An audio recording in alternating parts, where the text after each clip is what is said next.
lebih berilmu, berketerampilan, ya, masyarakat penyayang, ramai lahir dai daripada impak yang didapati daripada masjid ini, dan sudah tentulah persekitaran kita ini tuan-tuan menjadi zero maksiat, ekonomi dan keuangan bertambah, toleransi dan perdamaian.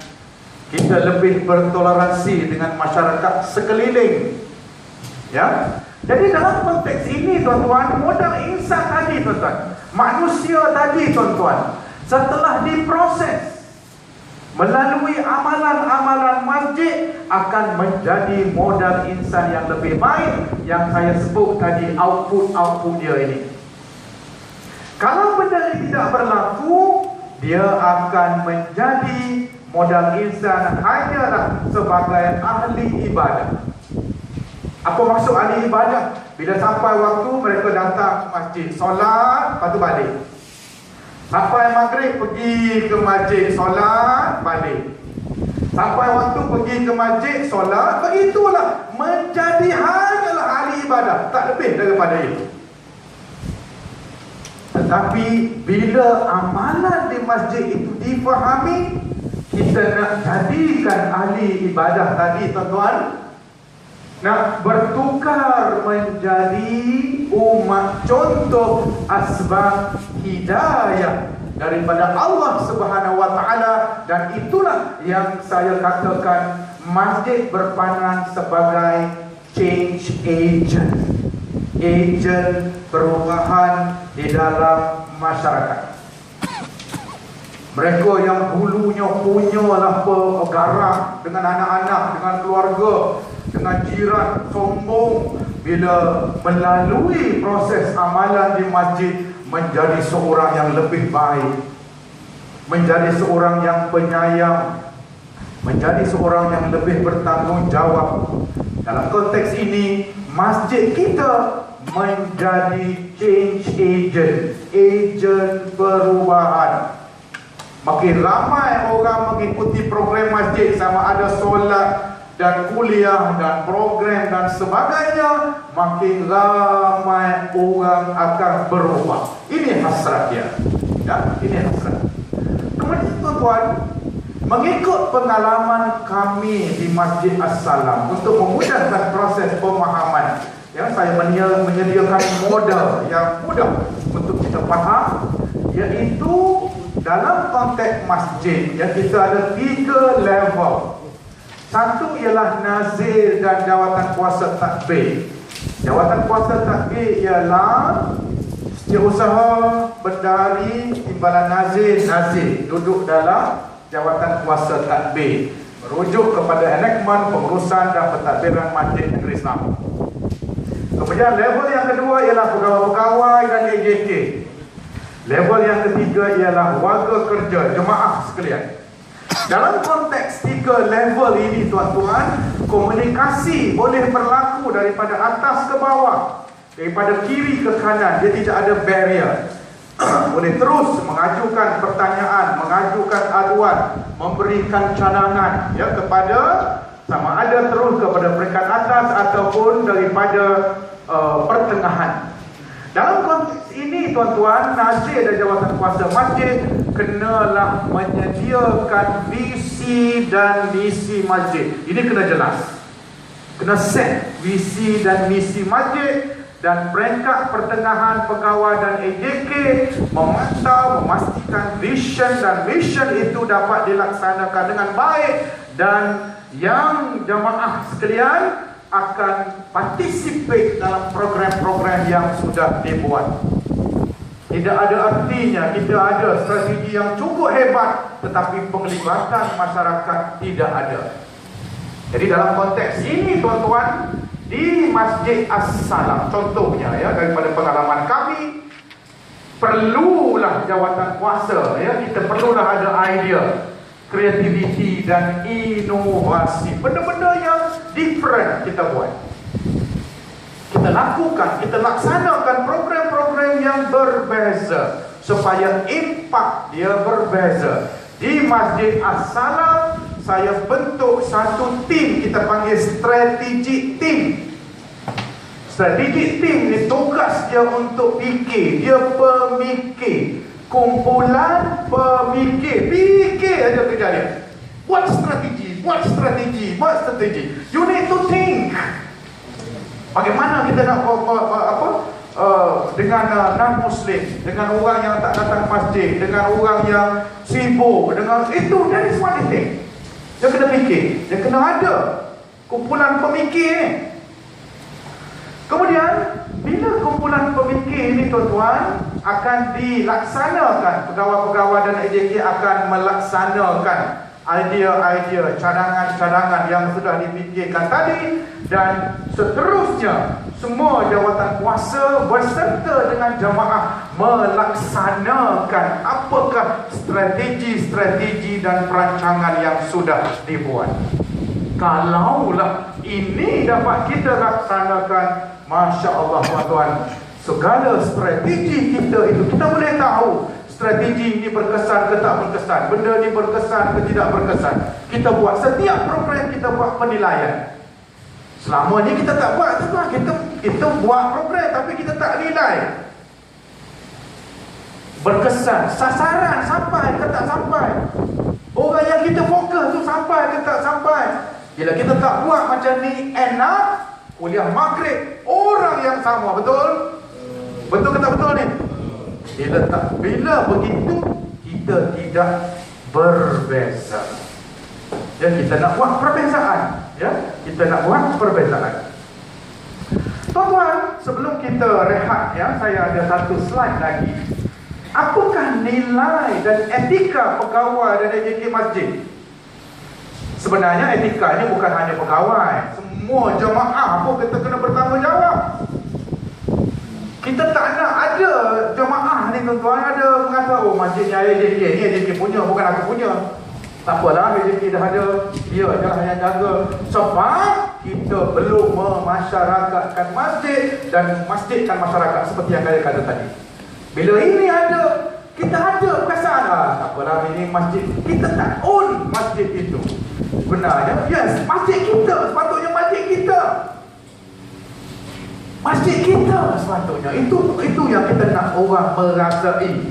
Ya, tuan-tuan, untuk melihat nilai, ya, apakah nilai dan etika yang pegawai di masjid, kita tengok nilai-nilai peribadi, nilai-nilai asas. Apa nilainya? Untuk menjadi AJK, untuk menjadi pegawai, kenalah amanah. Ini penting ni tuan-tuan. Bukan parti amanah ya, ini amanah lah. Tuan-tuan, parti amanah lah.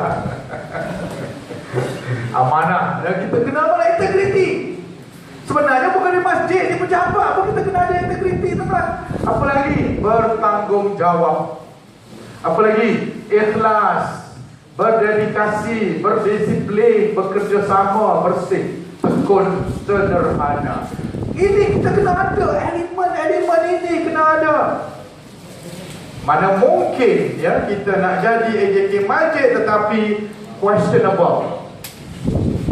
Saya dah sebut tadi tuan-tuan, berjaya, kejayaan bukan masjid saja tuan-tuan, jabatan ke, persatuan ke, negeri ke, negara ke, terletak kepada nilai-nilai peribadi. Kalau tidak ada amanah, bagaimana tanggungjawab itu dapat kita jalankan dengan baik? Yang berlaku sekarang di negara kita ini, this is the issue. Betul. This is the main issue yang berlaku negara. Tidak ada integriti, tidak ada amanah, tidak ada tanggungjawab.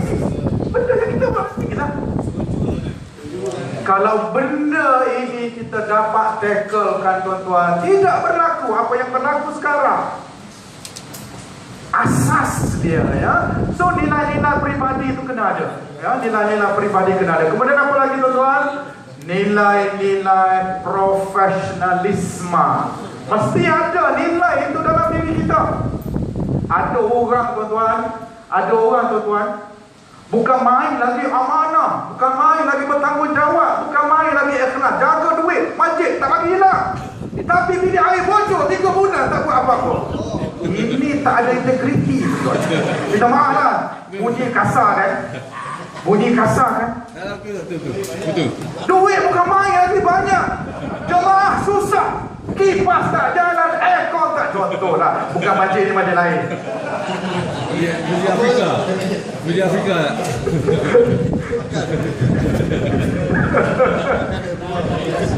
Masjid bukan nak simpan duit. Masjid, tujuan masjid memberi kemudahan kepada jamaah.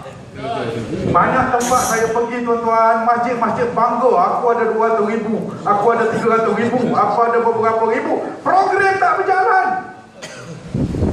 Fasilitis tidak dipertingkatkan. Kemudahan untuk jamaah susah. Muslimah masuk bilik air nak sangkut, duduk pun payah. Dengan beg lagi macam mana? Tak usah cakap. Muslimi pun masuk bilik air, kita nak letak seluar kat mana tuan-tuan? Tak ada. Lagi seluar hilang lah. Ya Allah. Tak ada tempat. Muslimah lagi lah. Dengan beg tangannya, dengan tudungnya, dengan kainnya. Susahnya. Tuan-tuan, fokus kepada benda ini. Fokus kepada benda ini. We want our masjid to be as excellent as possible. Ini semua akhlak tuan-tuan. Ini akhlak. Sebab itu tuan-tuan, kan Islam ialah kebersihan, Islam ialah akhlak, Islam ialah peraturan. Inilah dia. Sebab itu kita tak terkejut lah. Kita pergi negara Arab, tengok bilik air, terkejut kita kan. Apakah Islam itu? Kita pergi ke negara Arab tuan-tuan, kita tengok ya keadaan yang begitu, Masya Allah. This is not Islam yang Nabi SAW suruh. Banyak kali kita tuan-tuan, kita tidak beramal dengan apa yang kita faham. Itu yang menjadi, termasuk saya lah. Ya bukan saya termasuk. Ya, kita masih lagi lemah. Ya, sebab itu tuan-tuan, kalaulah, ya ini kalau ya benda ini tak akan berlaku, kalaulah saya ada kuasa, ya dalam institusi masjid ke apa ke, yang pertama sekali arahan saya, pastikan semua bilik air 5 star. Itu hasrat saya. Sebab kita masih lemah tuan-tuan. Ada masjid-masjid kita nak berhenti pun tak tergamak. Baik aku berhenti kat Petronas. Betul ke tak betul ni? Kadang-kadang kita travel kan, pergi Kelantan ke, pergi Terengganu ke, pergi Penang kan, yang jadi tak ada RNR ni. So kita pun berhentilah ke masjid. Allah nak masuk pun tak tergamak tuan-tuan. Tak tergamak. Maknanya apa? Maknanya ini kita buat kerja. Amanah bukan main lagi. Amanah bukan main lagi. Ikhlas bukan main lagi. Tapi jadi maknanya tuan-tuan, amanah, ikhlas dan sebagainya ni tak match. Ya, tak match. Ya. Kemudian tuan-tuan, nilai-nilai profesionalisme yang ada pada diri kita ni tuan-tuan. Apa nilainya tuan-tuan? Berilmu itu kenalah. Ya, kita kena ada ilmu, kena ada kreativiti. Ini penting tuan-tuan. Kita ada kreativiti, kena ada inovasi. Buat differently. Buat benda yang berbeza. Ya, sekarang ini tuan-tuan, sekarang ni Gen Y tuan-tuan, anak-anak muda ni tuan-tuan. Ya, anak-anak muda, bagaimana kita nak buat anak-anak muda terlibat dengan masjid ni? Memang satu masalah yang besar. Ya, anak muda tidak ada ruang untuk bergerak di masjid. Dahlah AJK semua veteran-veteran. Lepas tu tak bagi ruang pula, tak support pula, bajet pun tak bagi. Mana mungkin pemuda dan sebagainya nak buat aktiviti? Ini antara benda lah yang saya lalui lah, yang saya lalui. Kemudian kita bercakap lagi tentang integriti. Ya, integriti kita, ya, integriti kita. Ya. Dulu tuan-tuan, sebelum 2008. Ya, sebelum 2008 Pakatan Rakyat mengambil alih negeri Selangor kan. 2009 arahan daripada JAIS kepada seluruh masjid-masjid ya, di negeri Selangor, pemilihan jawatan kuasa hendaklah melalui pemilihan oleh anak karya. 2009. Sebelum 2008 tuan-tuan, pemilihan jawatan kuasa bukan melalui proses ini. Dia melalui proses lantikan. Wakil rakyat lantik dia, Jais lantik dia, orang tu lantik dia. Dia tak nak pun, tapi dah orang suruh, bolehlah. Ya, jadi ini proses tak betul lah yang nak dibetulkan sekarang. Ya, dulu tuan-tuan ada masjid, khususnya masjid saya, ya, jawatan kuasa masjid adalah ketua-ketua cawangan parti siasat. Bagaimana masjid nak dibangunkan kalau asasnya sudah tak betul? Ada orang tuan-tuan, dia dah penting, dia ni berjawatan lah, ya, anak dah besar-besar, ya, harta apa semua dah ada. Jadi orang pun suruh lah menjadi pengerusi ke apa. Okey lah, anak aku pun dah besar-besar, aku pun tak ada buat apa, boleh lah orang tu jadi AJK lah. Kalau ini hasrat dia fail. Sebab apa? Sebab kita nak memenuhi ruang masa bukan daripada hati kita yang ikhlas untuk membangun masjid, memberi infak kepada masyarakat. Sebab itu banyak tempat saya bagi tahu tuan-tuan, jawatan kuasa yang tidak bersedia untuk bagi komitmen menjadi jawatan kuasa, letak jawatan, mudah pengurusan. Kita maaf tuan-tuan, kasar bunyi kan. Saya lalui tuan-tuan, saya lalui proses itu. Kalau ini berlaku tuan-tuan, kita tak bergerak. Kita nak mengurus punya dah susah. Nama dia nak, AJK dia nak, kerja dia tak buat. Ini jadi masalah. Dalam jawatan kuasa semuanya tak betul. Orang tu tak betul, orang tak betul, dia saja yang betul. Ini satu masalah juga lagi. Bukan bukan di sini, tempat lain.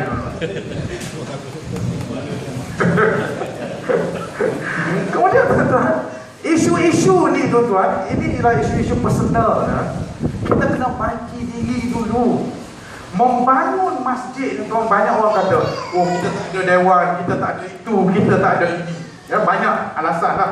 Mengapa kita tak boleh buat program ini? Sebab kita tak ada tempat, kita tak ada dana, kita tak ada kemudahan. Sebenarnya tuan-tuan, membangun masjid hendaklah bermula dengan membangun manusia, membangun jawatan kuasa, bukan besar atau kecilnya masjid. Kita kena bangunkan diri kita ni dulu. InsyaAllah bila terbangunnya kita tuan-tuan, masjid kecil akan menjadi besar, masjid sempit akan menjadi luas, masjid yang kurang akan kita manfaatkan sepenuhnya kerana keikhlasan kita untuk memberi khidmat yang terbaik. Tetapi kalau kita mencari alasan-alasan lain, besar mana masjid pun tidak ada aura dia, seri dia, hidup dia. Ya, dia tidak nampak impak kepada masyarakat. Seterusnya tuan-tuan, neutrality, kejujuran, ini biasalah, ya, intellectual accountability berkecuali. Tambah-tambah di Malaysia ni tuan-tuan, politik menjadi suatu yang sangat penting dalam masyarakat yang membuatkan kadang-kadang kita berpecah. Orang ini parti ini, orang ini parti ini, orang ini parti ini. Kita dalam masjid mestilah berkecuali. Tak kira nak parti hak masing-masing tuan. Tetapi bila kita berada di masjid, kita kena berakhlak dengan akhlak Islam. Selagi mana kita berakhlak dengan akhlak Islam, selagi itu kita akan selamat. Yang menjadi masalah, kita tidak berakhlak dengan akhlak Islam. Apa akhlak Islam? Kita tidak amanah, kita ambil kepentingan, kita ada kepentingan, kita ambil hak masjid. Ini tidak amanah. Akhlak kita tu. Dulu tuan-tuan, yang menjadi AJK masjid, bukan dia daya, ada tempat lain ya. Menjadi AJK masjid ni tuan-tuan, ketua cawangan dia kontraktor tuan, kontraktor. Bila kontraktor nak buat pagar masjid, berkebun. Nak besarkan bilik air, berkebun. Nak buat apa, nak membesarkan surau-surau, berkebun. Sebab kontraktor. Nampak tuan-tuan, penyelewengan, minta maaf lah tuan-tuan. Saya cakap ni mungkin terguris tuan-tuan. Inilah realitinya. Inilah realitinya. Selagi mana kita urus dalam keadaan begini, sampai bila masjid kita tak boleh kita bangunkan. Sebab apa? Ada kepentingan, ada personal interest, ada niat-niat yang tertentu. Kita tak mungkin boleh membangun masjid kita kalau kita bukan lillahi ta'ala, untuk memberi khidmat yang terbaik kepada Allah Subhanahu wa taala. Seterusnya tuan-tuan, kita mengutamakan pelanggan. Kita mengutamakan pelanggan. Apa pelanggan kita? Ialah jemaah. Dengan berbudi bahasa, berbudi mulia, bersabar, sopan santun. Kita AJK ni tuan-tuan, AJK tuan-tuan, bila kita duduk dalam AJK masjid, pangkat, harta dan apa kita kena letak luar pagar masjid.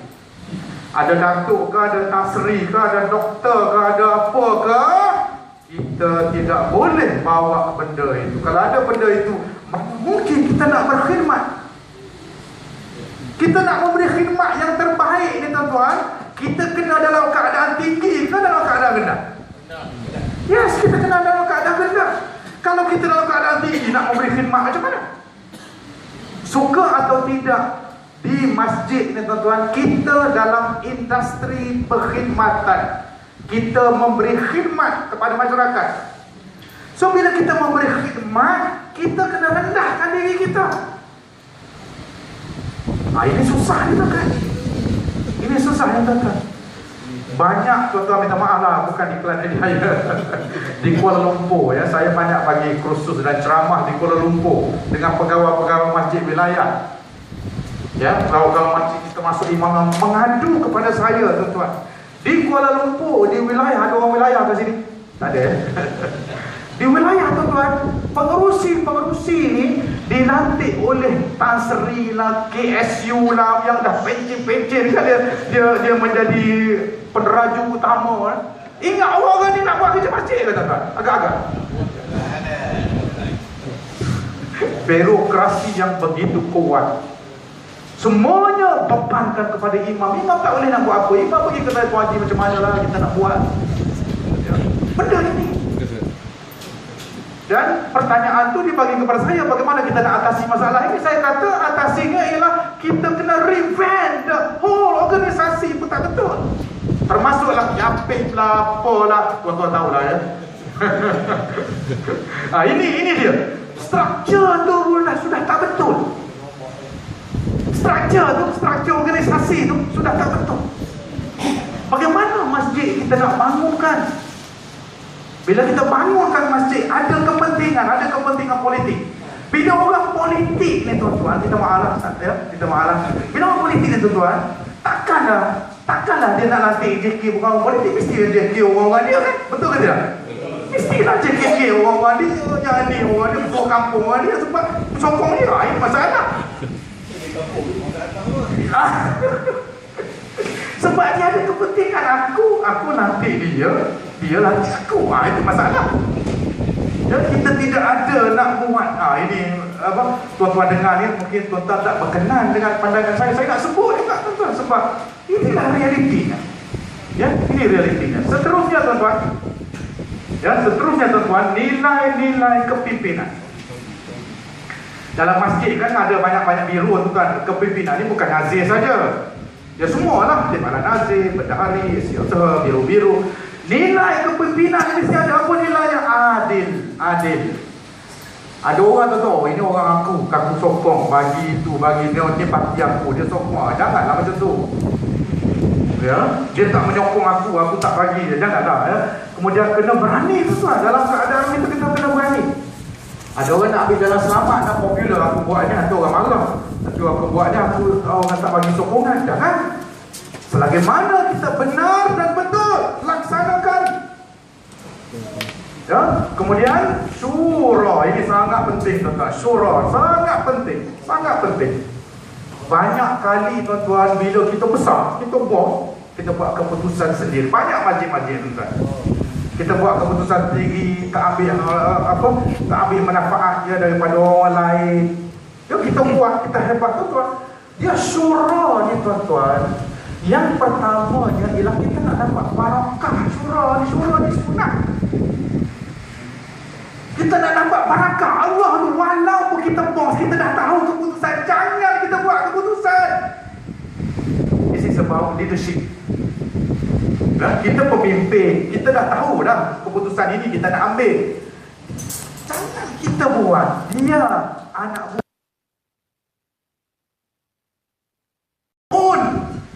dia akan bersama-sama dengan ini. This is about leadership. Ya, pengurus masjid is about leadership, ya, leadership dan kepimpinan, ya. Kemudian syura ni tuan-tuan, kita nak barakah Allah untuk setiap keputusan yang kita buat. Walaupun keputusan itu tidak betul, barakah tetap ada. Selalunya tuan-tuan, selalunya bila kita buat keputusan melalui syura, jangan kita silap. Jangan kita silap. Banyak kali kita buat keputusan sendiri. Sebab apa? Aku dah banyak lama, aku dah pengalaman, aku dah tahu. Jangan tuan-tuan, jangan. Allah sekelip mata aja tarik. Ya, Allah sekelip mata aja tarik, ya. Kemudian tuan-tuan, productivity dan quality, ya. Ini productivity ini maksudnya program lah. Program kita, kuliah kita, pastikan penceramah yang kita jemput itu tuan-tuan sesuai. Ini pun satu hal juga tuan-tuan. Banyak tempat-tempat saya pergi tuan-tuan, kita malah bukan di Kelang Jaya dan tempat lain. Wah, penceramah tu hentam, kerja nak menghantam orang je, kerja nak riak saja. Ada orang tak berkenan tuan-tuan. Main hentam-hentam, dia tak berkenan, dia tak suka. Yang suka, wah, tepuk tangan. Bila ustaz dia sampai, wah, dia seronok kan. Manusia dia tidak sama tuan-tuan. Ada orang mentang-mentang dia tak suka. Jadi kita ambil jalan tengah. Dalam dakwah tuan-tuan, Nabi pun ambil jalan tengah supaya semua orang selesa. Ini kita bagi ceramah, kita kiah. Bila tengah kita agak-agak esok kita datang ke tidak? Esok kita datang ke tidak? Kita ni tak apalah, dah season datang ke masjid kan. Dah season ni biasalah. Orang yang baru mula-mula nak berjinak tuan-tuan, dia tak datang dah lepas tu. Ya, cuba tuan-tuan perhatikan orang yang tak pernah datang masjid, dia datanglah sekali. Datang sekali seorang pun tak tegur, tak peduli pun dia. Esok dia datang ke tidak? Tak datang dah. Tapi kalau kita datang, dia fikir, oh dari mana, buat ini, oh dia puasa seronok. Esok aku nak pergi lagi. Nampak? Jadi orang ni tak sama tuan-tuan. Orang ni tak sama. Jadi saya lebih memilih keadaan yang begitu. Tambah kita orang masjid kan, ambil kaedah yang begitu, ya. Kemudian nilai-nilai kerohanian tuan-tuan, bersyukur, beriman, bertakwa. Ini kepada kita lah. Tadi saya rasa 10.30 dia berehat minum kan. Ya, kita rehat sekejap, ya. Kita rehat sekejap dan kita sambung selepas itu. Aku lupa lihada wa astaghfirullahaladzim wa lakum. Wassalamualaikum warahmatullahi wabarakatuh.